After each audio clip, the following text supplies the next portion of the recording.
بسم اللہ الرحمن الرحیم ان اللہ و ملائکتہ یصلون علی النبی یا ایھا الذین آمنوا صلوا علیہ وسلموا تسلیما اللہم صلی علی محمد وعلی آل محمد۔ محترم خواتین و حضرات، پیام صبح کے ساتھ ایک بار پھر حاضر میں ہوں آپ کا میزبان انیق احمد۔ پیام صبح میں آج کا موضوع دین میں تبدیلی سے کیا مراد ہے، دین تبدیلی کسے کہتا ہے۔ آپ دیکھ رہے ہیں، ہم دیکھ رہے ہیں، سن رہے ہیں، مستقل ایک نعرہ صرف پاکستان ہی میں نہیں دنیا بھر میں لگایا جا رہا ہے، اور وہ نعرہ ہے چینج، تبدیلی تبدیلی تبدیلی۔ تبدیلی سے مراد کیا ہے؟ کیا اچھی نوکری کا مل جانا تبدیلی؟ کیا بچوں کا اچھے اداروں میں تعلیم حاصل کر لینا تبدیلی؟ کیا علاج کی بروقت سہولتیں مل جانا تبدیلی؟ خوشحالی، مادیت، یا کوئی تعلق تبدیلی کا روحانیت سے بھی ہے؟ قرآن کریم کیا فرماتا ہے تبدیلی کے تعلق سے؟ سرکار دو عالم صلی اللہ علیہ وآلہ وسلم انسان میں کس تبدیلی کو دیکھنے کے لیے مبعوث ہوئے؟ اللہم صلی علی محمد وعلی آل محمد۔ خواتین و حضرات، مکہ مکرمہ میں تبدیلی ہوئی، ذہن سازی ہوئی، قلب تبدیل ہوا، فرد تبدیل ہوا، معاشرہ تبدیل ہوا، ریاست تبدیل ہوئی، کائنات تبدیل ہوئی، اور دین نے ایک انقلاب ذہن انسانی پر نقش کیا، اور پھر یہ انقلاب رفتہ رفتہ رفتہ پوری دنیا پر چھا گیا۔ سرکار دو عالم صلی اللہ علیہ وآلہ وسلم کیسا انقلاب دیکھنا چاہتے ہیں، کیا تبدیلی دیکھنا چاہتے ہیں ایک مسلمان میں؟ قرآن کریم ہمیں کیا درس دے رہا ہے تبدیلی کے حوالے سے؟ مکہ مکرمہ میں قدسی نفوس تیار ہوتے ہیں، تزکیہ ہوتا ہے، اور مدینہ منورہ میں پھر 313 کھڑے ہوتے ہیں، یہ تبدیلی آتی ہے۔ ان صلاتی و نسکی و محیایا و مماتی للہ رب العالمین، یہ ہے تبدیلی۔ اچھا گھر، اچھی گاڑی، بینک بیلنس، اچھی جگہ شاپنگ۔ خواتین و حضرات، Scandinavian countries, Sweden, Norway, Finland, Denmark, یا جاپان چلے جائیے، سب سے زیادہ خودکشیاں کہاں ہو رہی ہیں دنیا میں؟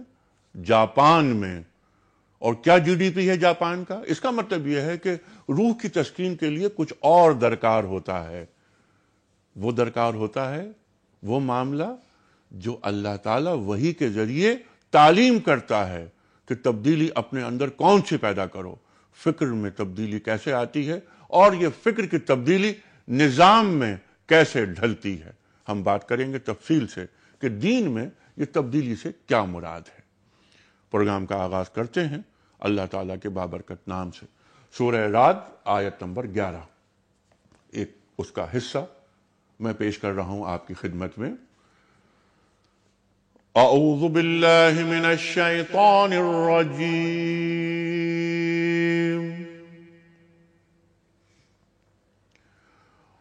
بسم اللہ الرحمن الرحیم۔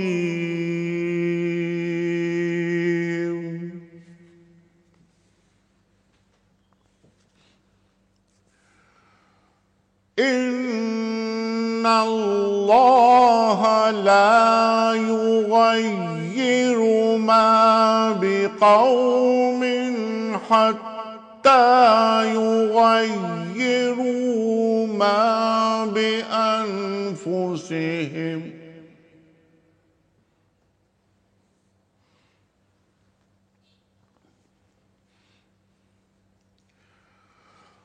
ان اللہ لا یغیر ما بقوم حتی یغیروا ما بانفسہم،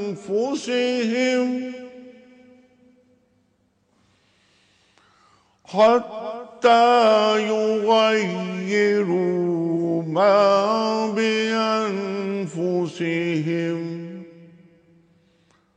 صدق اللہ العظیم۔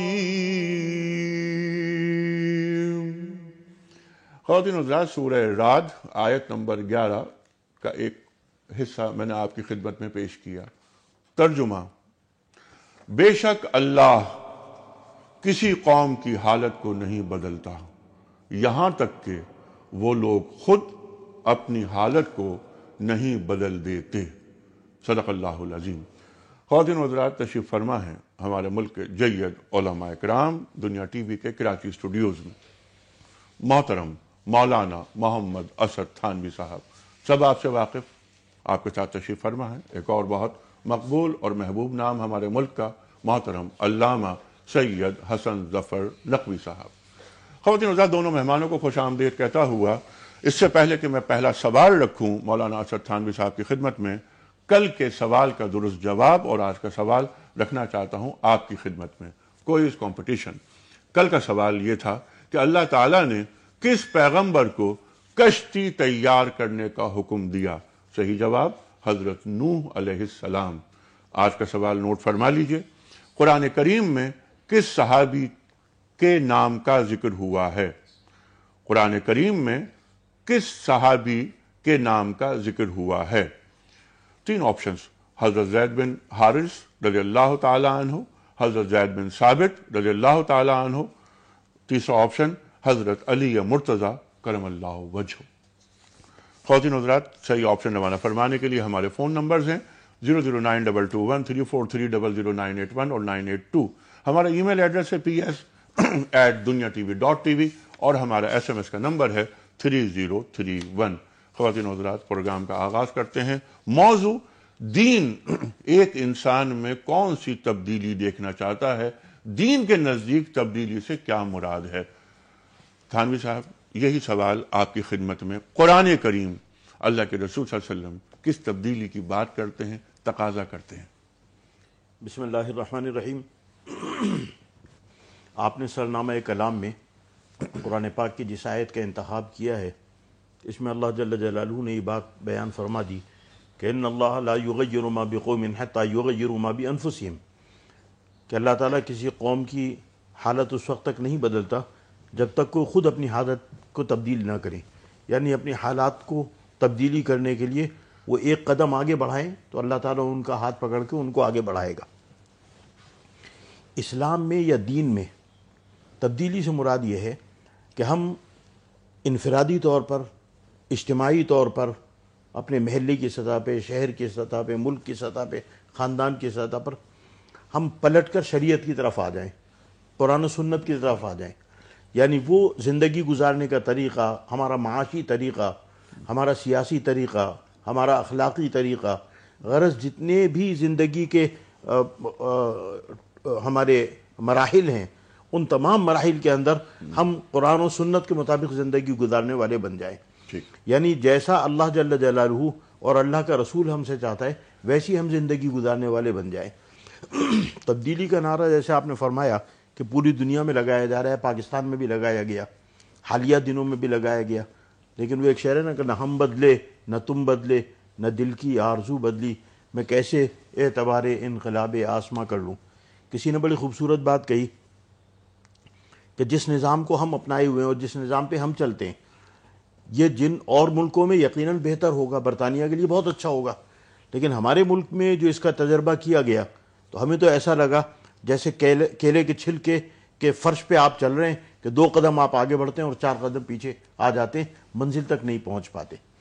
تو اصل جو اگر آپ تبدیلی سے مراد یہ بھی لیں کہ جیسے آپ نے ابھی گفتگو کے اندر فرمایا کہ کیا تبدیلی اس کا نام ہے کہ بچے اچھے اسکولوں میں چلے جائیں، یا صحت کے مواقع انسان کو بہتر ہو جائیں، یا اور تمام چیزیں ہیں، تو وہ بھی اس نظام کے اندر آدمی، یعنی جس کو آپ دنیاوی فلاح کہہ سکتے ہیں، وہ اس نظام کے اندر وہ بھی حاصل نہیں ہو رہی۔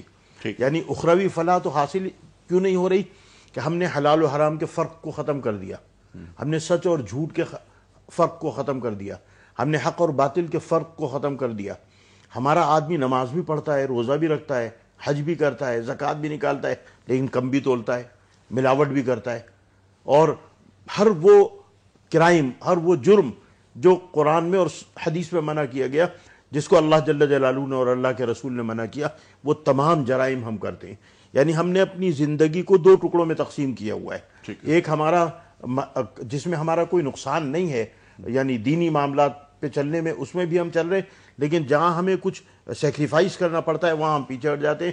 افتؤمنون ببعض الکتاب وتکفرون ببعض، فما جزاء من يفعل ذلك منكم الا خزي في الحیات الدنیا، کہ ویسے جب میں نکلتا ہوں نماز کا وقت ہوتا ہے میں مسجد میں چلا جاتا ہوں، لیکن جب میں دکان پہ آ کے بیٹھتا ہوں تو میں اپنے اسلام کو مسجد میں حفاظت سے رکھاتا ہوں، یہاں بیٹھ کے ایک میں یہودی اور ایک بنیا بنتا ہوں، کم بھی تولتا ہوں، ملاوٹ بھی کرتا ہوں، جھوٹ بھی بولتا ہوں، ہر وہ کرائم کرتا ہوں جو قرآن و حدیث نے منع یعنی ایک سچا کردار دیکھنا چاہتا ہے ہمارا دین ہم سے.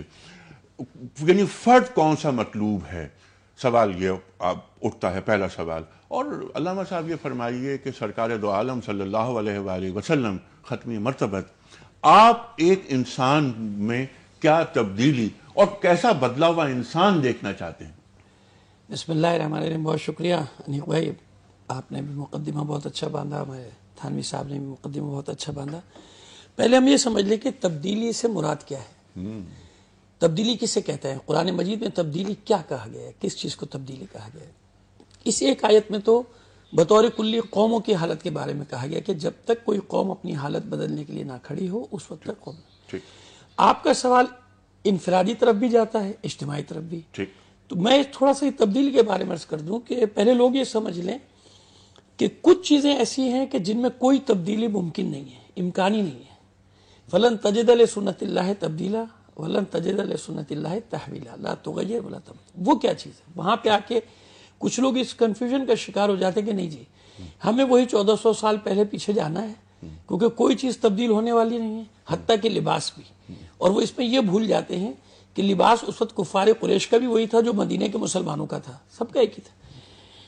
تبدیلی 3 قسم کی ہے قرآن مجید میں. ایک وہ چیزیں ہیں جن میں کوئی تبدیلی، جیسے شریعت ہے، جیسے احکام الہی ہیں، اس میں کوئی تبدیلی قیامت تک آنے والی حلال و حرام میں اس میں کوئی تبدیلی نہیں ہے. شریعت میں کوئی تبدیلی، شرعی احکام میں کوئی تبدیلی نہیں. پھر ہے روحانی تبدیلی کا تعلق، وَيُزَكِّيهِمْ وَيُعَلِّمُهُمُ الْكِتَابَ وَالْحِكْمَةَ. سبحان اللہ. تزکیہ نفس. دیکھیے اس فرق کو ہمیشہ یاد رکھیے کہ ایک مسلمان نماز پڑھنے والا، روزہ رکھنے والا، زکوٰۃ دینے والا کبھی کبھی وحشی کیوں بن جاتا ہے، کبھی کبھی درندہ کیوں نظر آتا ہے، کبھی کبھی بے رحم کیوں نظر آتا ہے. ایسا دیکھتے ہیں ہم دنیا میں، ظاہر ہے کہ ہمیں حقیقت سے آنکھیں نہیں چرانا چاہیے. کیوں بن جاتا ہے؟ پیغمبر ختمی مرتبہ صلی اللہ علیہ وآلہ وسلم نے، اب میں آپ کے سوال کی طرف آ رہا ہوں جو آپ نے سوال کیا کہ آپ کیا تبدیلی چاہتے تھے. آپ نے 40 سال خود اپنے آپ کو پیش کر کے پہلے ایک نمونہ پیش کیا لوگوں کے سامنے کہ تبدیلی کسے کہتے ہیں. جب تک تمہارے دیکھیں سارے احکام پہلے دن تو نہیں دیے رسول نے، 23 سال کی مدت میں پہنچائے سارے احکام. لیکن جو چیز آپ نے سب سے پہلے پیش کی تھی وہ تھا مکمل ایک کیریکٹر. وہ اس کو دیکھ کے لوگ تبدیل ہوتے تھے نا. پورے احکام، نہ نماز کے آگے، نہ روزے کے آگے، نہ حج کے، نہ زکوٰۃ کے، کوئی احکام پورے نہیں ہے. وہ تو رفتہ رفتہ ہے نا احکام، تھوڑے تھوڑے کر کے. جو چیز سب سے پہلے تبدیل ہوئی وہ کیا چیز تھی؟ انسان کا کردار. اور جو پیش بھی کیا پہلے، توحید بعد میں، رسالت بعد میں، تم نے مجھے پایا کیسے؟ سب سے جب تک انسان کا، دیکھیں اب میں نے وہ فرق لاتا ہوں، جب تک تزکیہ نفس نہ ہو، 2 چیزوں کو رکھ دیجیے آپ. تزکیہ نفس کے بغیر مسلمان بنے گا تو وہ وحشی بھی بنے گا، درندہ بھی بن جائے گا. تزکیہ نفس کے ساتھ بنے گا تو سینے سے اتر جائے گا دشمن کے، کیونکہ میں اللہ کے لیے کر رہا ہوں. آپ کی بات آگے بڑھاتے ہوئے گویا اگر تزکیے کے بغیر تبدیلی ہوئی تو وہ تبدیلی نہیں ہوگی، خطرناک ہو جائے گا. وہ خطرناک ہو جائے گا، دین کے لیے بھی خطرناک ہو جائے گا. تزکیہ نفس ہوگا تو وہ دین کے لیے ایک بہترین، دنیا کو ابھی ہم نمونہ کیوں نہیں پیش کر پا رہے ہیں کہ ہم وہ کریکٹر نہیں دے پا رہے دنیا کو کہ بتا دیں کہ بھئی ہم یہ تبدیلی، یہ ہم میں تبدیلی آتی ہے جب ہم ایک مسلمان سچے بن جائے تو ہم میں یہ تبدیلی آتی ہے کہ ہمیں دیکھ کے مسلمان ہو جاتے ہیں لوگ کہ بھئی جب یہ ایسا ہے تو ان کا رسول کیسا ہو. اللہ اکبر، اللہ اکبر، اللہ. یعنی ہم اس وقت اپنے آپ کو دیکھیں نا، جو پیش کر رہے ہیں اسلام کو، وہ پیغمبر ختمی مرتبہ صلی اللہ علیہ وآلہ وسلم کی ذات گرامی تو ظاہری طور پہ ہمارے سامنے نہیں ہے. ہم لوگ ہیں، ہم جو پیش کریں گے وہ اسلام ہے. بس یہ لوگوں کو سمجھ لینا چاہیے کہ اس تبدیلی کو چاہتا ہے. میں ایک مثال، اگر وقت ہے وقفے سے پہلے تو ایک مثال دینا چاہتا ہوں بہت بڑی. وہ جس آیت کی تلاوت کی اس کا سب سے بڑا مصداق تو خود یثرب جو مدینہ بن گیا. دیکھیے وہاں پہ لوگوں نے چاہا، جناب ابو عبیدہ جیسے لوگ، جناب معاذ ابن جبل جیسے لوگ، جناب مصعب جیسے حضرات رضوان اللہ تعالی علیہم اجمعین، یہ بعثت سے پہلے اس کوششوں میں مصروف تھے. تاریخ بتاتی ہے یثرب کی کہ کسی طرح ہمارے حالات بدلے. اس کے لیے جد و جہد کر رہے تھے، اس کے لیے قبائل کو بٹھاتے تھے، اس کے لیے معاہدے کرتے تھے. جب وہ کھڑے ہوئے تو دیکھیں اللہ نے مدد کی، ایک بہانہ بنا، یعنی اللہ نے ایک راستہ پیدا کیا کہ وہ جناب مدد کے لیے مکے گئے، مکے میں گئے تو ان کو یہ خبر ملی تو فوراً ایک دوسرے کو خوشخبری دی کہ یہی وہ ہستی ہے جس کا ہم انتظار کر رہے تھے۔ جب تک مدینے والے کھڑے نہیں ہوئے اس وقت تک ان کی حالت نہیں بدلی اللہ نے۔ یعنی جب آپ خود قدم اٹھائیں گے، ہم جب خود اپنا قدم اٹھائیں گے، ہم واز کرتے رہیں، نصیحت کرتے ہیں، لیکن اگر ہمارے پاس وہ کریکٹر نہیں ہے اور ہم دنیا کے سامنے جو پیش کریں اپنے اسلامی ممالک کا نقشہ وہ کیا ہے تو ہم لاکھ چیختے رہیں، جب تک وہ کسی پر کوئی کریکٹر اثر ہونے والا نہیں ہے، نہیں ہے۔ اور وہ کریکٹر، وہ کردار تزکیے کے بغیر ممکن ہی نہیں سب ہے۔ سے پہلے یہ تبدیلی چاہتا ہے اسلام۔ اس کے لیے تربیت اور تربیت، تزکیہ، تہذیب، تطہیر، باطن کی صفائی، اس کے بغیر کیا کوئی تبدیلی آ سکتی ہے؟ ایک تبدیلی کا نعرہ لگایا کس نے؟ اوباما نے۔ ایک تبدیلی آئی، چینج چینج چینج، پورے امریکہ میں چینج کا نعرہ لگا اور کامیاب ہوئے اوباما۔ ایک چینج وہ ہے، ایک تبدیلی امریکہ میں ہے، ایک تبدیلی مسلمان کے اندر ہوتی ہے۔ ایک مسلمان ریاست میں کیا تبدیلی، جیسا کہ علامہ صاحب فرما رہے ہیں کہ تربیت، تزکیہ، کردار سازی کے بغیر ممکن ہی نہیں ہے، تو کیا ہمیں پہلے توجہ اس پہ نہیں دینی چاہیے؟ ہم بات کرتے ہیں بڑی بڑی ہاسپٹلز بن جائیں، آج تمام لیڈرز الحمدللہ الیکشن ہو گئے، حکومت بن جائے گی ہماری، بلٹ ٹرین چلا دیں گے وغیرہ وغیرہ، ہم سے بہتر آپ جانتے ہیں۔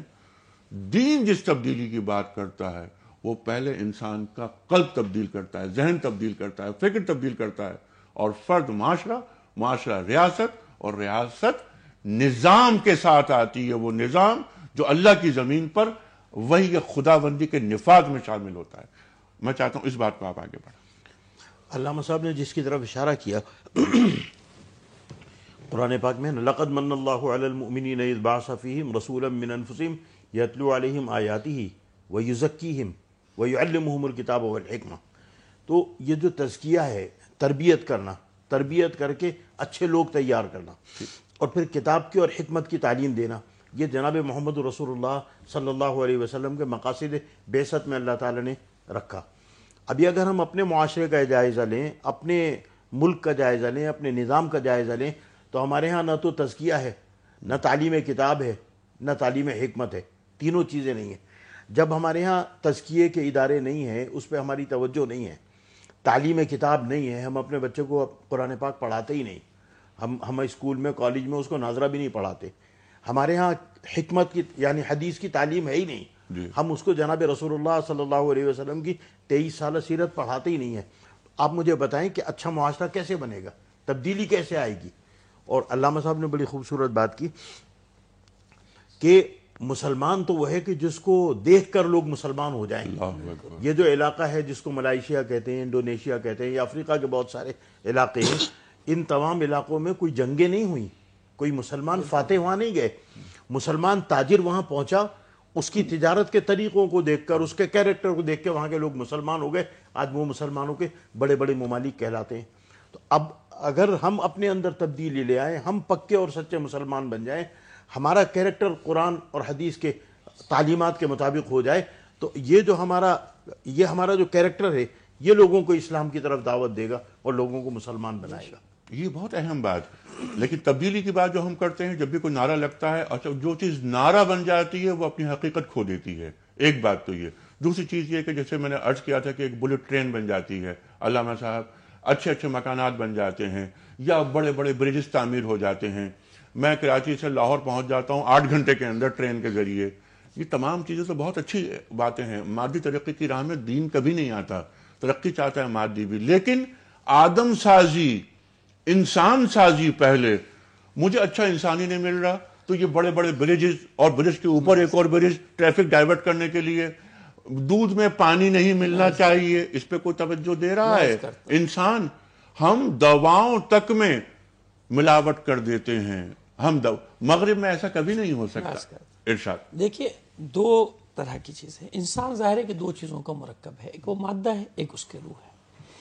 یہ جو جس ترقی کو ہم ترقی سمجھ رہے ہیں نا، یہ انسان کی فطرت میں ہے، یہ ارتقائی مراحل طے کر رہا ہے، اور دین اس کے خلاف نہیں ہے۔ سخر لکم اللیل والنہار والشمس والقمر والنجوم مسخرات بامرہ۔ سبحان اللہ۔ اللہ نے پوری کائنات کو آپ کے لیے تسخیر کیا ہے، آپ کے لیے، جائیے جہاں تک جانا۔ اس ارتقاء کو تو روک نہیں سکتا نا کوئی، اس لیے کوئی نبی یا کوئی پیغمبر صلی اللہ علیہ اجمعین کہ یہ تمام کے تمام میں کوئی ضروری نہ کوئی سائنسدان ہو، یقیناً جناب ادریس نے، جناب یونس نے علیہ السلام نے بہت ساری چیزیں سکھائی لوگوں کو، لیکن ضروری نہیں تھا کہ سائنسدانوں بلب ایجاد کرتا، یہ ایجاد کرتا. کیوں؟ اس لیے کہ اللہ نے یہ تمام مخلوقات میں انسان کو برتری دی، یہ اس کو ودیت کی کہ یہ ارتقائی مرحلے طے کرتا چلا جائے گا. یہ غاروں سے جھوپڑی میں آئے گا، جھوپڑی سے مکان میں آئے گا، یہ اسٹیٹ بنائے گا، یہ سویلائزیشن کی طرف جائے گا، یہ جہاز بنائے گا، سب بنائے گا، کیونکہ یہ اس کی فطرت میں، اور کسی مخلوقات میں تو نہیں ہے نا، یہ اللہ کی مخلوقات میں تھی. انسان کو یہ اس ترقی کو نہیں روکا. یہ ترقی جس خطرناک راستے پر لے جاتی ہے، دیکھیں اب جو اصل مسئلہ ہے تبدیلی کا دوسرا مفہوم کیا ہے، یہ ترقی کہاں لے جاتی ہے؟ انسان کو جب پاور کا، جب طاقت کا نشہ سوار ہوتا ہے، اور یہ شروع سے دیکھیں شداد ہو، نمرود ہو، فرعون ہو، آج کے جو بھی طاقتیں ہوں، وہ ایک طاقت کرنا چاہیے کہ سب میرے قبضے میں آ جائیں. یہ مادی ترقی ہمیشہ کیا کرتی ہے؟ انسان کو سرکش بناتی ہے، کیونکہ طاقت آتی ہے نا اس کے ہاتھ میں. ہم اپنے یہاں بھی دیکھ سکتے ہیں کہ طاقت کے نشے میں چور ہو جاتا ہے، بھول جاتا ہے کہ آگے میرے ساتھ کیا ہو جائے گا، کچھ سالوں کے بعد میں کہاں جیل میں پڑا ہوں گا یا میں کہاں ہوں گا. جب یہ کیا ہوتا ہے کہ اس صورتحال میں وہ مادی ترقی جب سرکش بناتی ہے، اس سرکشی کو روکنے کے لیے، مہار ڈالنے کے لیے، وہ روح کی تشنگی جس کی آپ بات کر رہے ہیں، کیونکہ روح ہے نا، انسان بھول جاتا ہے کہ روح کی بھی کچھ ضروریات ہیں، روح بھی میری تشنگی ہے، وہ بھی پیاسی، اور روح مقدم ہے اس مادے پر. اس سرکشی کو روکنے کے لیے، اس لیے طاغوت، طغیان، یہ ساری اصطلاحات قرآن مجید نے استعمال کی نا، کہ سرکشی نہ کرنا میرے مقابلے پہ. اس سرکشی کو مہار کرنے کے لیے یہ روح کی تبدیلی، یہ روح کی غذا جب نہیں پہنچے گی تو جاپان میں بھی خودکشی کرے گا، امریکہ میں شوق میں فائرنگ کر دے گا. کوئی اس کا جھگڑا نہیں ہے، جا کے اپنا وہ فرسٹریشن ہے یا اس کو کیا ہے، اس نے بندوق لے کے گیا، اس نے اسکول میں فائرنگ کر دی کہ بجی میرا دل چاہ رہا تھا فائرنگ کر دوں. کیا ہے یہ؟ وہ روح کی پیاس.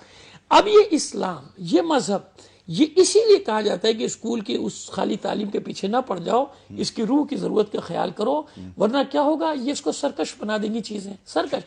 اچھے بھلے کروڑ پتی لوگوں کے بچے مجرم بنے نہیں بنے، قاتل بنے نہیں بنے، کرمنل، ان کے پاس تو سب کچھ تھا، غریب تو بھوک کی وجہ سے جرم کر رہا ہے. وہ کیوں کر رہے ہیں؟ کیوں کہ مادی ترقی میں وہ سرکشی کو کوئی مہار کرنے والا نہیں تھا. سبحان اللہ. یعنی مادی ترقی کے حصول پر دین کوئی قدغن عائد نہیں کرتا، لیکن وہ مادی ترقی ایسی ہو جس میں سرکشی شامل نہ ہو، روح کے تابع ہو، اس روح کے تابع ہو، روحانیت کے تابع ہو. اب وہ جب تثبیت ہوگی، وہ اسی کے لیے انبیاء مبعوث ہوئے، اسی کے لیے ائمہ طاہرین، اسی کے لیے بزرگ اولیاء اللہ، اولیاء کرام، یہ سب اسی کے لیے کہ روح اس کو تربیت کی جائے، تاکہ کتنا ہی بڑا آدمی بن جائے، یہ جناب جنید بغدادی جیسا بن جائے، کتنی بڑا سرمایہ دار ہو، لیکن جب وہ اللہ کا ایک بندہ بنے گا تو پھر لوگ اس کو دیکھ کے مسلمان ہوتے چلے جائیں گے نا.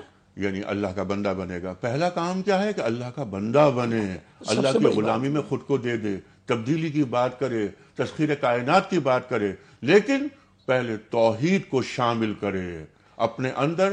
اور یہ کام خواتین و حضرات اس وقت تک نہیں ہو سکتا، جیسا کہ علامہ صاحب اور تھانوی صاحب نے فرمایا، جب تک کہ آدمی کی اپنی تربیت نہ ہو، آدمی کی اپنی تطہیر نہ ہو، اپنی تہذیب نہ ہو، جسے قرآن تزکیہ کہتا ہے. اور قرآن کیا فرماتا ہے؟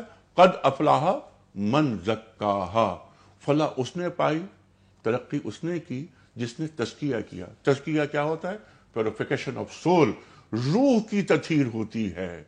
خواتین و حضرات، اسی موضوع کو لے کے آگے چلیں گے اور ہم سوالات یہ رکھیں گے بریک سے واپس آنے کے بعد، اسی گفتگو کو آگے بڑھاتے ہوئے، کہ کیا ہم اپنے قوانین بنائے بغیر ترقی کر سکتے ہیں؟ کیا ہم اپنا علم پروڈیوس کیے بغیر ترقی کر سکتے ہیں؟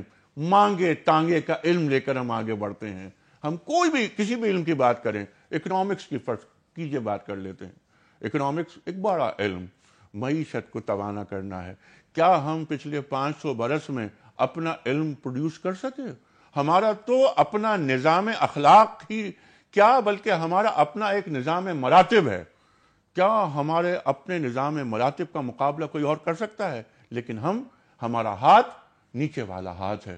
ہمارا ہاتھ تبدیلی کے بعد اوپر والا ہاتھ کیسے بنے گا؟ یہ ہے تقاضا دین کا، یہ ہے تقاضا قرآن کریم کا. ہم دنیا کو دیتے تھے، آج ہم دنیا سے لیتے ہیں. ہم دنیا کا مستقبل طے کرتے تھے، آج دنیا ہمارا مستقبل طے کرتی ہے. اس کی وجہ کیا؟ اس کی وجہ کہ قرآن کریم کا جو سبق تسخیر کائنات ہے، اس سے گریز، اس سے روگردانی. خواتین و حضرات، تبدیلی ہونی چاہیے، آنی چاہیے، پاکستان میں بھی، دنیا میں بھی. لیکن تبدیلی وہ ہوگی جو اللہ اور اللہ کے رسول کے بتائے ہوئے اصولوں کے مطابق ہوگی۔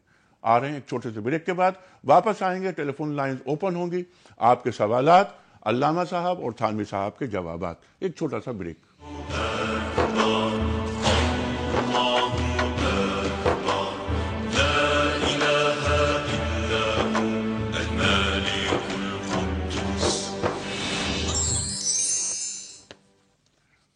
ویلکم بیک خواتین و حضرات، پیام صبح میں ایک بار پھر خوش آمدید۔ تشریف فرما ہے محترم مولانا محمد اسد تھانوی صاحب، ممتاز عالم دین، اور آپ کے ساتھ ایک اور جید عالم، ممتاز شخصیت، محبوب اور مقبول نام ہمارے ملک کا، محترم علامہ سید حسن ظفر نقوی صاحب۔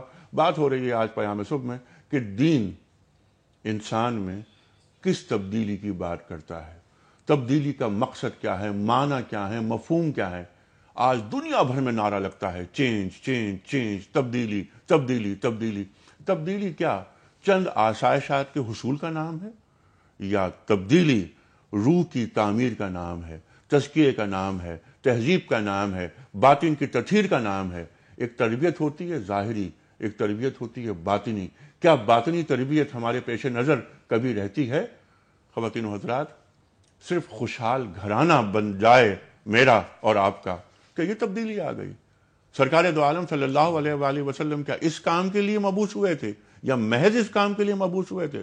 مادی ترقی کی راہ میں دین کبھی رکاوٹ نہیں بنتا، لیکن پہلے بندہ اللہ کا غلام ہوتا ہے، اس کے بعد وہ مادی حوالوں کو اپنی ذات کا حصہ بناتا ہے۔ لیکن دولت بری چیز نہیں ہوتی، دولت سے محبت بری چیز ہوتی ہے۔ دولت ہاتھ میں ہے تو بہت اچھی ہے، لیکن دولت اگر اس سے محبت دل میں پیدا ہو گئی تو اس سے بری کوئی چیز نہیں۔ دنیا کو 3 بار طلاق دی امیر المومنین حضرت علی مرتضیٰ کرم اللہ وجہہ نے۔ خواتین و حضرات، تفصیل سے بات کریں گے، مزید گفتگو ہوگی کہ تبدیلی سے مراد کیا ہے، تزکیے پہ بہت سی بات ہوئی۔ اب سوال ہم نے یہ رکھا تھا بریک پہ جانے سے قبل کہ کیا ہم مانگے تانگے کا علم لے کر ترقی کر سکتے ہیں؟ اس سے پہلے ایک سوال اور میں رکھوں گا دونوں علماء کے سامنے، کیا ذہنی غلامی کو دور کیے بغیر ہم تبدیلی کی روح تک پہنچ سکتے ہیں؟ تبدیلی تک پہنچتا تو دور کی بات ہے، کیا اس تصور کے قریب بھی آ سکتے ہیں؟ خواتین و حضرات، حکمران تبدیل ہوتے رہتے ہیں، لیکن عوام کی حالت تبدیل نہیں ہوتی۔ تبدیل کیسے ہوگی اس پہ بھی ہم بات کریں گے، لیکن پہلے کل کے سوال کا درست جواب اور آج کا سوال۔ کل سوال ہم نے یہ رکھا تھا کہ اللہ تعالیٰ نے کس پیغمبر کو کشتی تیار کرنے کا حکم دیا؟ صحیح جواب حضرت نوح علیہ السلام۔ آج کا سوال نوٹ فرما لیجئے، قرآن کریم میں کس صحابی کے نام کا ذکر ہوا ہے؟ 3 آپشنز، حضرت زید بن حارث رضی اللہ تعالیٰ عنہ، حضرت زید بن ثابت رضی اللہ تعالیٰ عنہ، یا امیر المومنین حضرت علی مرتضیٰ کرم اللہ وجہہ۔ خواتین و حضرات، درست آپشن روانہ فرمانے کے لیے ہمارے فون نمبرز ہیں 00922 343 00981 اور 982۔ ہمارا ای میل ایڈریس ہے ps@duniatv.tv اور ہمارا SMS کا نمبر ہے 3031۔ تھانوی صاحب، جہاں بات رکی تھی میں چاہتا ہوں وہیں سے بات آگے بڑھاتے ہیں۔ کیا تبدیلی ذہنی غلامی کو، فکری غلامی کو دور کیے بغیر کسی مسلمان میں ممکن ہے؟ دیکھیے، اسلام تو مذہب وہ ہے کہ یہ تمام غلامی کی زنجیروں کو توڑ دیتا ہے، ایک اللہ کی غلامی عطا کرتا ہے۔ قرآن پاک میں اللہ تعالیٰ نے فرمایا نا، یا ایھا الناس انتم الفقراء الی اللہ، کہ اے گروہ انسانیت، تم سب کے سب اللہ جل جلالہ کے سامنے ایک فقیر ہو۔ تو اللہ جل جلالہ کی غلامی میں جانے کے بعد تمام غلامی کی زنجیریں کٹ جاتی ہیں۔ وہ مسلمان معاشرہ یا وہ مسلمان ملک جو بندوں کی غلامی میں چلا جائے تو وہ اللہ کی غلامی سے تو وہ نکل گیا۔ تو یہ جو ذہنی غلامی ہے، چاہے وہ یورپ کی ہو، امریکہ کی ہو، یا کسی بھی طاغوت کی ہو، یہ اسلام کے منافی ہے۔ اسلام تو ایک غیرت والا مذہب ہے۔ جب تک ہم احساس کمتری کے خول سے باہر نہیں نکلیں گے، جب تک ہمارے اندر اسلامی غیرت نہیں آئے گی، جب تک ہمارے اندر اپنے ملک کی غیرت نہیں آئے گی، ہم ایک ترقی یافتہ قوم نہیں بن سکتے۔ آپ نے ابھی گفتگو کے اندر جو بات بڑی اہم کی، وہ یہ کہ جو علوم ہیں، ان علوم میں کوئی پیش رفت مسلمانوں نے عموماً اور ہم پاکستان کے لوگوں نے خصوصاً نہیں کی۔ مثال کے طور پر جیسے اکنامکس ہے یا پولیٹیکل سائنس ہے یا سوشیولوجی ہے یا اور جو علوم ہیں، ان علوم میں اس کی وجہ ہے کہ ہم نے تو جہالت کو گلے سے لگائے ہوئے ہیں. ہم جہالت کے دوست ہیں، ہم علم کے دشمن ہیں. ہمارے ہاں علم کی کوئی خدمت ہی نہیں ہے، ہمارے ہاں علم میں آگے بڑھنے کا کوئی راستہ ہی نہیں ہے. آپ بسا اوقات اخبارات میں دیکھتے ہیں کہ دنیا کی 500 یونیورسٹیوں میں اعلیٰ میں ہمارا نام نہیں ہے، ایشیا کی 100 یونیورسٹیوں میں اعلیٰ یونیورسٹیوں میں ہمارا نام نہیں ہے. اس کی وجہ یہ ہے کہ ہم علم سے دشمنی کرنے والی قوم ہے، جہالت سے دوستی کرنے والی قوم ہے. حالانکہ ہمارا دین ہمیں پہلی جو وحی اللہ تعالی نے نازل کی وہ اقرأ بسم ربک الذی خلق خلق الانسان من علق اقرأ وربک الاکرم الذی علم بالقلم علم الانسان ما لم یعلم. یعنی پڑھنے اور لکھنے سے ہمارے دین کی ابتدا ہوئی. جی بالکل. لیکن آج ہم نے اس پڑھائی اور لکھائی کو بالکل ترک کر دیا.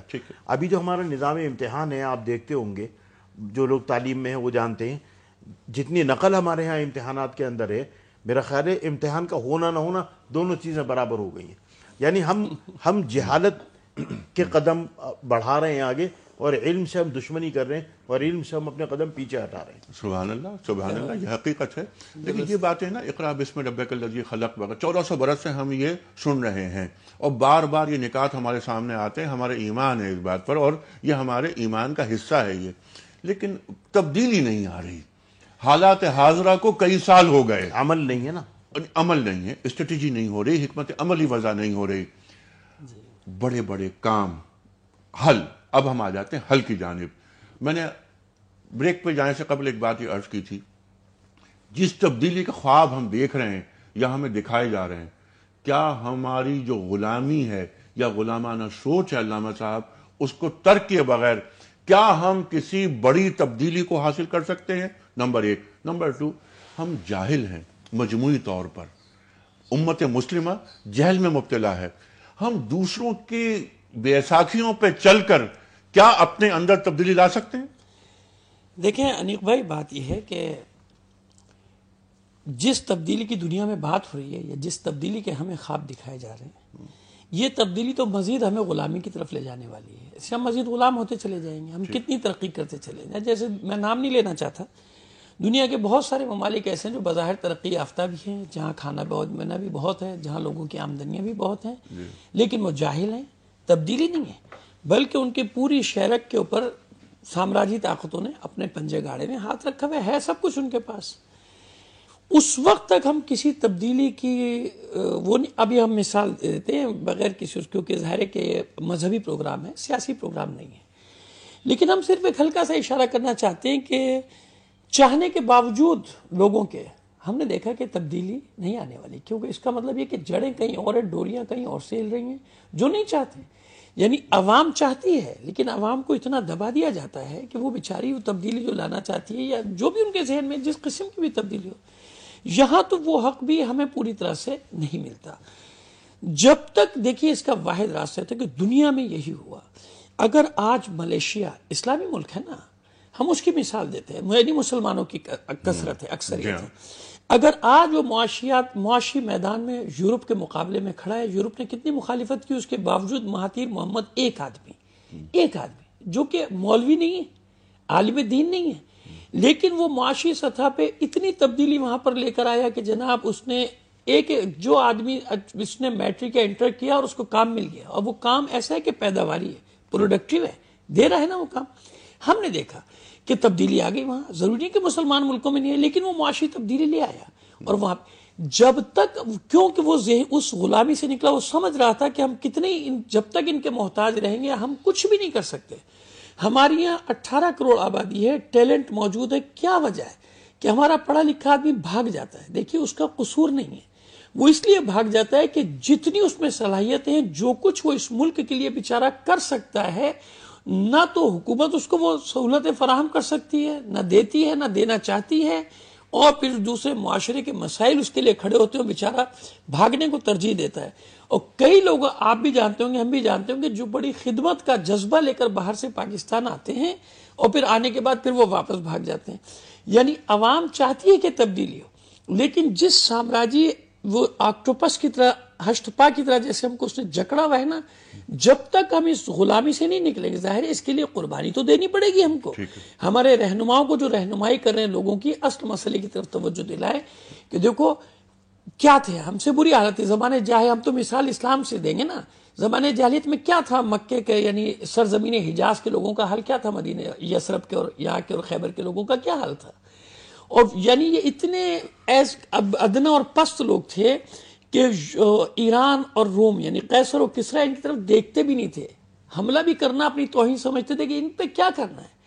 لیکن جب ان میں تبدیلی آئی تو یہی قیصر و کسریٰ کو سرنگوں کیا نا انہوں نے، کیونکہ خود تبدیلی لائے نا، وہاں ایک معاشرے میں تبدیلی آئی.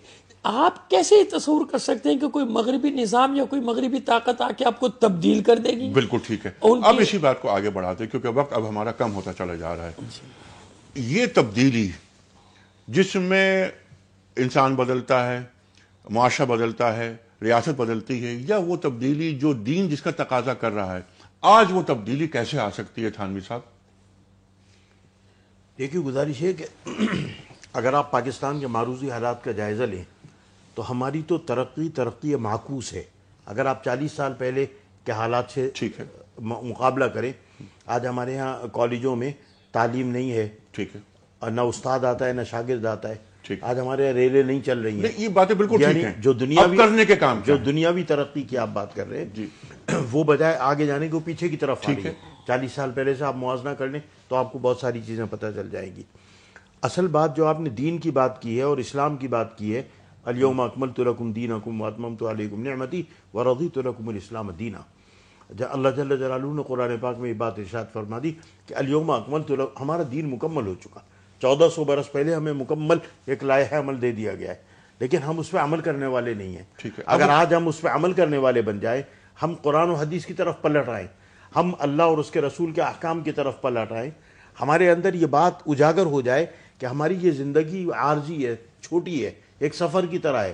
کلکم، حضور اکرم صلی اللہ علیہ وسلم نے فرمایا نا کہ تمہاری مثال ایسی ہے جیسے کوئی آدمی سفر میں کسی جگہ رکتا ہے. ایک لمبی زندگی ہمیں آگے گزارنی ہے، ہمیں ایک اللہ کے سامنے جواب دہی کرنی ہے، قبر میں بھی جانا ہے اور آگے بھی جانا ہے. اگر اس کی ہمیں جواب دہی سامنے آ جائے اور تربیت ہماری ہو جائے تو ہماری زندگی میں بہت ساری تبدیلیاں آ جائیں. یہ دنیا ایک گزرگاہ ہے، قیام گاہ نہیں ہے، یہ دین بتا رہا ہے. لیکن ایک روڈ میپ ہوتا ہے نا، فرد میں تبدیلی کے بعد کچھ کام کرنے ہوتے ہیں جو ہمیں ملتے ہیں اصول سرکار دو عالم صلی اللہ علیہ وآلہ وسلم سے. آج اس عہد میں ہم ان اصولوں کو، اور یہ قرآن کریم ہمارے سامنے ہے، ان اصولوں کو استعمال کر کے اپنی زندگیوں کو کس طرح تبدیل کر سکتے ہیں تاکہ ہم بھی اسی طرح آگے بڑھیں اور دنیا پر چھا جائیں، جہاں مانی کریں جس طرح سرکار دو عالم صلی اللہ علیہ وسلم اور ان کے بعد ہمارے اسلاف نے کیا. لیکن میں کچھ کال لے لوں، آپ کی اجازت کروں؟ ایک جملہ میں کہہ دوں. دیکھیے پاکستان کے تناسب میں بات کر رہا ہوں، جب تک آپ میرٹ کو سامنے نہیں لائیں گے، ٹھیک ہے، انصاف اور میرٹ، بالکل، نوکری میں، داخلے میں، پروموشن میں، اور ایک سادگی، دو چیزیں ہمیں لانی ہوں. اللہ اکبر، سادگی، کیا بات ہے. سادگی، سرکار دو عالم صلی اللہ علیہ وآلہ وسلم تشریف فرما ہے، اور اتنی سادہ زندگی کہ جب صحابہ میں تشریف فرما ہے آپ تو نیا آدمی کو نہیں معلوم ہوتا تھا، پہچان نہیں پاتا تھا. حضرت عمر فاروق رضی اللہ عنہ سے ملنے کے لیے سفیر آیا، آپ اینٹ گھر کے نیچے رکھ کر ایک تہون میں، آدھا بدن دھوپ میں اور آدھا چھاؤں میں. یہ ہے سادگی. سفیر کے پاؤں لڑکھڑا گئے کہ یہ جو کہتے ہیں ان کی باتیں مان لو، ان سے مقابلہ ہم نہیں کر سکتے. یہ ہے سادگی. کچھ کال لیتے ہیں. آپ نے بہت اہم بات، ہمارے حکمران، ان کی سادگی. میں نے شاید کل یا پرسوں ایک بات کہی تھی کہ اگر ہماری سیاسی پارٹیوں کے حکمرانوں کا طرز زندگی اگر انہی جماعتوں کے ورکرز دیکھ لیں تو انہیں ان سے نفرت ہو جائے. یہ تو ایسا ہوا نا کہ جب وہ سیلاب کے زمانے میں وہ کچھ سوشل ورکر آئے تھے اور مدد کرنے کے لیے آئے تھے، اور جب یہ ہمارے صدارتی محلوں میں گئے تو وہ چلے گئے واپس کرنے کے. جس ملک میں لاکھوں لوگ سیلاب میں پھنسے ہوئے، گھر نہیں ہے، 50% لوگوں کے پاس کھانا نہیں ہے، اور تبدیلی کی بات، تبدیلی کی بات، کس طرح کے لوگ ہیں ان کے حکمران کے، ان کے لوگوں کے پاس کھانے کو نہیں، اور ان یہ کروڑوں اربوں روپیہ خرچ کر رہے ہیں صرف کھانے پینے پر، ہمیں دکھانے کے لیے کہ ہم لوگ جو یورپ سے آئے ہیں ان کو دکھانے کے لیے. ٹھیک ہے، کچھ کالز لیتے ہیں. جی لینے. میں ایک جملہ اصل میں کہنا چاہتا ذہن سے نکل جائے گا. ارشاد. دیکھیے میں ایک بات، ہماری جتنے بھی پروگرام ہیں وہ ہماری جو بات ختم ہوتی ہے ہمیشہ وہ ختم ہوتی ہے کہ دین میں ہماری پناہ ہے، قرآن میں ہماری پناہ ہے. میں یہاں یہ ایک بات واضح پیغام دینا چاہتا ہوں اپنے علماء کرام کو، اپنے مسالک کو. جب دین کی بات آ جاتی ہے تو اس وقت کیا ہوتا ہے کہ تشریحات میں سب اپنی اپنی پڑ جاتے ہیں، پھر ایک عام آدمی کنفیوز ہو جاتا ہے، میں کنفیوژن کا شکار ہو جاتا ہے. میں اس کا حل دینا چاہ رہا ہوں لوگوں کو کہ یاد رکھیں ماضی میں 1400 سال میں کتنے ہی مقامات پہ ایسے ہوا. خود پاکستان کا بننا اس بات کا سب سے بڑا ثبوت ہے کہ جب ہمارے علماء جب بھی مشترکات پہ اکٹھا ہوئے ہمارے مسئلے کا حل نکلا. دیکھیے یہ وہ کی ہے، یہ وہ چابی ہے، اس کے بغیر کیا ہوگا؟ ہر آدمی اپنی تشریح کرے گا کہ میرے نزدیک قرآن کی یہ تفسیر ہے، وہ کہے گا میرے نزدیک حدیث یہ ہے. جب مشترکات پہ اکٹھا ہوں گے علماء، جب مشترک بات، ایک عام آدمی ہر مسلک کے عالم سے ایک بات وہ مشترکات کی سنے گا کہ چھوڑ دو اختلافات کو. یہ سب سے اہم مسئلہ ہے. دیکھیں دین پہ عمل کرنا اور اختلافات کو ترک کرنا. پاکستان جب ہی بنا، تحریک جب ہی بنی، آج بھی یہی مسئلے کا حل ہے کہ مشترکات پہ علماء کا فرض ہے کہ لوگوں کو اکٹھا کریں. بہت اچھی بات. اور اس کے بعد آپ دیکھیے حل نکلتا ہے، پوری دنیا سرنگوں ہو جائے گی. صرف ہمارے علماء کرام اگر ایک فریضہ انجام دے دیں کہ مشترکات کو اجاگر کریں، اختلافات کو چھوڑ دیں. سبحان اللہ، سبحان اللہ، اور جزاک اللہ. اس سے بڑا کوئی حل نہیں. سبحان اللہ، واہ واہ واہ واہ واہ. یہ بات بہت اہم بات آپ نے کہی. کچھ کالز. السلام علیکم. وعلیکم السلام. جناب والا کون صاحب کہاں سے بول رہے ہیں؟ میں مفتی ہارون بات کر رہا ہوں. جناب والا فرمائیے سر. مفتی ہارون صاحب سے بات کر رہا ہوں. سب سے پہلے تو آپ کے پروگرام کے بارے میں بات کرنا تھا کہ آپ کا پروگرام تو ماشاء اللہ ایسا ہے سورج کی جگہ دکھانے کے برابر ہے. تعریف کرنا آپ کی بہت عمدہ پروگرام کا. اچھا ایک خواہش میں نے خواہش کی تھی کہ ایک مرتبہ وہ سعودی عرب کے جو اپنی قلم کی سنائی تھی اگر کی صورت ایک مرتبہ سنائی تھی آپ نے سعودی عرب کی خانہ کعبہ کے امام صاحب کی. جی جی ایک وہ سنوا دیں. اور جس کی بات نئی تبدیلی کی بات جو آپ ہو رہی ہے تو یہ بچے تبدیلی آپ صحیح کر رہے ہیں، آپ کے علماء کے بچوں میں لیکن جب تک ہمارے دینی اور یہ سماجی علم عالم جو استاد ہیں ہمارے مدرسوں کے اندر جب تک ان کے کردار میں تبدیلی ہوگی تو معاشرے میں تبدیلی نہ ہوتی ہے. ہمارے کردار قابل عمل نہیں رہا، قابل تخلیق نہیں رہا. جس طرح کے ہمارا اصغر کردار ہو گئے ہیں وہ یہ نقل کر رجحان جو بڑھ رہا ہے، رجحان جو بڑھ رہا ہے، اس کی اثر کی لالچ طبیعت میں لالچ آ گئی ہے، اس کی وجہ سے بڑھ رہا ہے. بالکل ٹھیک ہے. اگر اس کے بعد تو اگر آپ اس سے مقابلہ کریں تو بالکل ٹھیک ہے. بالکل ٹھیک ہے. یہ آپ کو آواز کلیئر تھی؟ جی کوئی خاص کلیئر نہیں تھی. بہت سی باتیں سمجھ میں نہیں آئی ہمارے، لیکن میرا خیال ہے کہ انہوں نے تبدیلی کی بات کی اور لالچ اور یہ دنیا داری اس کو ترک کیے بغیر ہم کبھی تبدیلی کی طرف آ نہیں سکتے. اچھا اب یہ کہ جیسے میں عرض کر رہا تھا آپ کی خدمت میں، آپ دونوں ہمیں تعلیم کیجئے کہ اس وقت جو بڑے بڑے کام ہیں قرآن اور سنت کے اصولوں کے زیر نگین رہتے ہوئے ہمیں کون سے اس وقت بڑے کام کرنے چاہیے، ایک پاکستانی کی حیثیت سے، ایک مسلمان کی حیثیت سے، تاکہ اسلامی جمہوریہ پاکستان جو ایک بڑا ملک ہے، ایک بڑا مسلمان ملک ہے، اس کے ذریعے دنیا کو پیغام پہنچے کہ یہ مسلمان پاکستان عالم اسلام کی قیادت بھی کر سکتا ہے اور اس میں یہ خوبیاں ہیں. دیکھیے میں نے آپ سے ابھی پہلے عرض کیا بنیادی طور پر دو چیزیں ایسی ہیں. ایک تو میرٹ کہ بچے کو داخلہ ہے، ملازمت میں انڈکشن ہے، اس کا پروموشن ہے، اس کا کسی بھی جگہ تقرر ہے. جب تک آپ اس کو پیورلی میرٹ پر نہیں لائیں گے آپ کوئی تبدیلی کی بات نہیں کر سکتے. ٹھیک ہے. اور دوسری چیز ہے سادگی. ٹھیک ہے. گزشتہ 40 35 30 سالوں کے اندر ہم اتنا آگے نکل گئے ہیوز اور ہیو ناٹس کے درمیان جو فرق ہے، گیپ اتنا بڑھ گیا ہے کہ اگر آپ نے اس کو آج اریسٹ نہ کیا، اس کو آپ نے نہ روکا تو کل لوگوں کے گربانوں کے اوپر ہاتھ آ جائیں گے. آپ نے ابھی سیلاب کی بات کی. 2 سال پہلے جو سیلاب آیا تو اس میں ہمیں بھی سیلاب زدگان میں جانے کا اتفاق ہوا. لوگوں کو ہم نے جا کے دیکھا، خواتین کے چہرے سے بھوک ٹپکتی تھی اور افلاس ٹپکتا تھا، بیماری ٹپکتی تھی. 25 سال کی عورت 65 سال کی لگتی تھی اس غربت کی وجہ سے. اور یہ اندازہ ہوتا تھا کہ زچگی کے اندر اس کو دوا اور غذا نہیں ملی. عورتوں کا یہ حال تھا. اور اس کی اتنی لمبی تفصیلات ہیں جس کے لیے لمبا پروگرام چاہیے. یعنی آدمی دیکھ کے رو پڑتا تھا. ہم یہ سوچیں کہ جناب رسول اللہ صلی اللہ علیہ وسلم نے تو پڑوسی کے اتنے حقوق بتائے تھے کہ صحابی یہ کہتے ہیں کہ ہم یہ سمجھے کہ ہماری میراث میں بھی شریک ہو جائے گا. حالانکہ اولاد ہو تو بھائی میراث میں شریک نہیں ہے. جناب رسول اللہ صلی اللہ علیہ وسلم نے فرمایا کہ اگر تم کھانا پکاؤ تو تھوڑا پانی اس میں اور ڈال لو, پڑوس والے کو بھی بھیج دو. جناب رسول اللہ صلی اللہ علیہ وسلم نے فرمایا کہ اگر پھل لے کر آؤ تو اس کے چھلکے باہر مت ڈالو تاکہ مبادا تمہارے پڑوس میں نہ آئے ہوں, اس کا بچہ آگے تمام اصول بتا دیے گئے. لیکن آج ہم ان چیزوں کو بھول گئے. بالکل ٹھیک. آج ہمیں یہ تمام باتیں یاد نہیں ہیں. آج میرا پڑوسی بھوکا ہے, میرا رشتہ دار بھوکا ہے, میرا رشتہ دار بیمار ہے, میرا پڑوسی بیمار ہے, لیکن میں اپنی طرف دیکھتا ہوں, اس کی طرف نہیں دیکھتا. بہت اہم بات ہے. تو میرٹ ہونی چاہیے. دوسری بات یہ کہ نظام زندگی کو سادہ بنا دیا جائے نیچے سے اوپر تک. کچھ کالرز اس کے بعد پھر ہم آگے چلیں گے. جی السلام علیکم. جی وعلیکم السلام. جناب والا فرمائیے سر.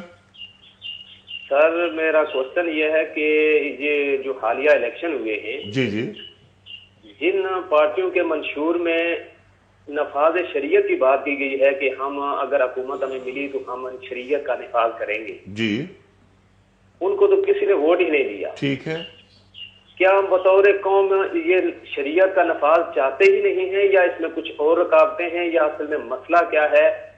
یہ پلیز علماء کرام سے میری التجا ہے کہ اس پہ ذرا روشنی ڈالیں کہ شریعت کے نفاذ کی جہاں پہ بات ہوتی ہے تو ہم اس کو ووٹ دینے کے لیے تیار نہیں ہیں, اس میں کیا پرابلم؟ بہت اچھی بات آپ نے کی. ان جماعتوں کو, وہ جماعتیں ہیں کہ جو نفاذ شریعت کی بات کرتی ہیں, ان کو لوگ منتخب کیوں نہیں کرتے؟ حالانکہ 97-98% لوگ اس ملک میں مسلمان ہیں.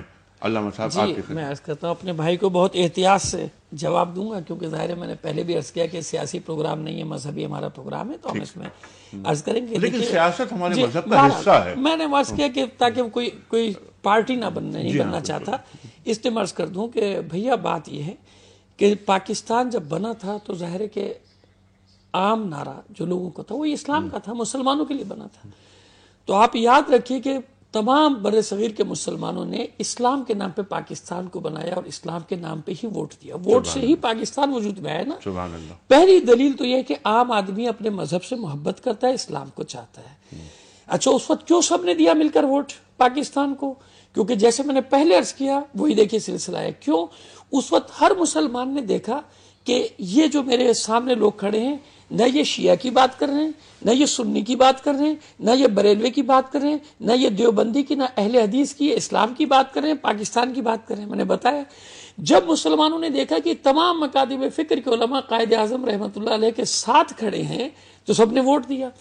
ہماری بدنصیبی کیا ہوئی, ہماری بدقسمتی کیا ہوئی کہ ہمارا آدمی, میں نے بتایا کہ آج بھی مسلمان ہے, آئین پاکستان کو ووٹ دے رہا ہے کیونکہ ظاہر کہ غیر اسلامی ملک تو نہیں ہے نا ہمارا, چاہے اس پہ عمل نہ ہو رہا ہو, لیکن آئین میں پہلی شق یہ ہے نا کہ کوئی ہمارا قانون, کوئی ہمارا وہ جو شق ہے وہ قرآن و سنت کے خلاف نہیں جائے گی. لیکن بدنصیبی یا بدقسمتی کہیے کہ ہماری مذہبی جماعتوں کی تقسیم جو کہ نہیں ہونی چاہیے تھی, وہ ان بنیادوں کی پر تقسیم ہو گئی کہ عام آدمی وہی کنفیوژن کا شکار ہو گیا کہ ان لوگوں میں یہ صلاحیت نہیں ہے. میں جو اصل وجہ ہے وہ بتا رہا ہوں کہ وہ عام آدمی یہ سمجھتا ہے, وہ دین سے محبت کرتا ہے, وہ اسلام کو چاہتا ہے, لیکن وہ سمجھتا ہے کہ ان میں سے کسی گروپ میں یہ صلاحیت نہیں کہ یہ پورے پاکستان کو چلا سکے. اور دین سے محبت کبھی کم نہیں ہو سکتی اس مملکت خدا داد پاکستان میں رہنے والے مسلمان کے دل سے.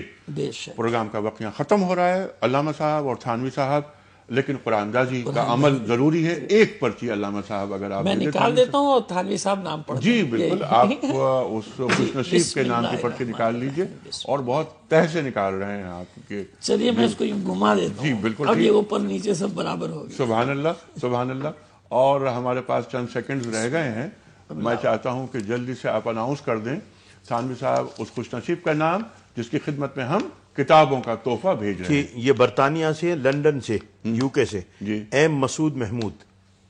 ایم مسعود محمود صاحب یو کے, برطانیہ سے, لندن, آپ کی خدمت میں, لندن سے آپ کی خدمت میں کتابوں کا تحفہ دنیا ٹی وی کی جانب سے, کوئی اس کا صحیح جواب بتانے کے سلے میں. خواتین و حضرات, بہت ساری گفتگو مزید ہو سکتی ہے, کہ تبدیلی کی بات دین کیا کرتا ہے، لیکن اہم باتیں خصوصاً بنیاد شریعت کی انہوں نے بات کی، اس پہ لمبی بات ہو سکتی ہے، بہت ساری باتیں ہو سکتی ہیں، لیکن بنیادی باتیں سامنے آ گئیں۔ لیکن قبل اس کے کہ میں آپ سے اجازت چاہوں، آج کا قول ہے صاحب نہج البلاغہ امیر المومنین حضرت علی ابن ابی طالب رضی اللہ عنہ۔ آپ فرماتے ہیں کہ پرانے دوستوں کی حفاظت انسان کی عظمت ہے، پرانے دوستوں کی حفاظت انسان کی عظمت ہے۔ انیق احمد کو اجازت، خدا حافظ۔